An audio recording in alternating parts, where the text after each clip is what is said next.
Manoto vakana ny fanokevitry ny mpanao politika manoloana ny lalàna amin'ny feno serasera ny ministra ny fizahantany Andriamatora Tsiraka Roland dia nitondra ny fomba fijerena ihany koa mahakasika izay lalàna amin'ny feno serasera izay fa etsy ankilany ao anatin'ny fametrahana ny fanarahana fenitra eo amin'ny sehatry ny fizahantany amin'izao fotoana izao ny tompona andraikitra dia misy ny fiaraha-miasa ny fanaraha-maso ihany koa atao amin'ireo trano fandraisam-bahiny sy trano fisakafoana manerana ny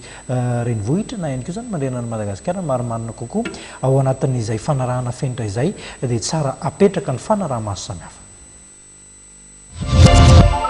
Ahitana trano fandraisam-bahiny sy trano fisakafoanana misy 504 manerana ny Madagasikara ka ny anisan'izatony izy ireo dia efa hanidinan'ny mpanara-maso avy ao amin'ny ministeran'ny fizahantany tao anatin'ny 2 herinandro. Tafiditra ao anatin'ny fanaraha-maso ny fenitra kanefa ho fanentanareo mpahandrara ao amin'ny sehatry ny fizahantany amitany adidiny ankoho izao fepetra noraisin'ny ministeran'ny fizahantany izao. Ny ministeran'ny fizahantany ary ankasitrana ny fahavitan'ny réunion ny parlementaire francophone teo izay nandraisan'olona rehetra anjara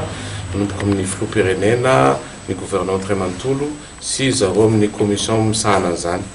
Fa tiako ampahafantarana antsika ihany koa zany fa tanatin'ny fotoana fohy dia nizotra ny fanaraha-maso ny contrôle izay tokony ataon'ny ministeran'ny fizahantany eny amin'ny hôtel sy restaurant ka eo amin'ny 2500 eo moa zany nisan'ny établissement eto Madagasikara fa enina isan-jato ny vita contrôle tanatin'izay ataontsika hoe 2 herinandro zay ka anatin'izany Vakinankaratra, teto Antananarivo, Tanimboeny, Ambositra, Diana dia ny Diego sy ny sisa. Ka ny tiako mafisina dia ny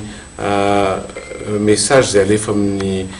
tompona hôtel sy restaurant fa mangataka amin'izareo zany mba andony vignette. Fananeo ny hevina mikasika ny lalàna amin'ny feno serasera izay voafidy tena ny hevina teny meram-pirenena ary niteraka resabe eto amin'ny firenena ihany koa Andriamatoa Roland Ratsiraka amin'ny mahafiloha nasionaly atoko MTS azy. Zaho zao zay mijoro zao dia miaro ny zon'olombelona, miaro ny fototra-sambatan'olona ary taloha dia efa niinsiste foana mba hoe mizotra amin'ny tokony ho izy ny sotoavana républicaine eto amintsika eto amin'ny tany sy firenena ka dia samy laza aminareo fa tsisy problème io fa tsisy atahorana ka zay zany no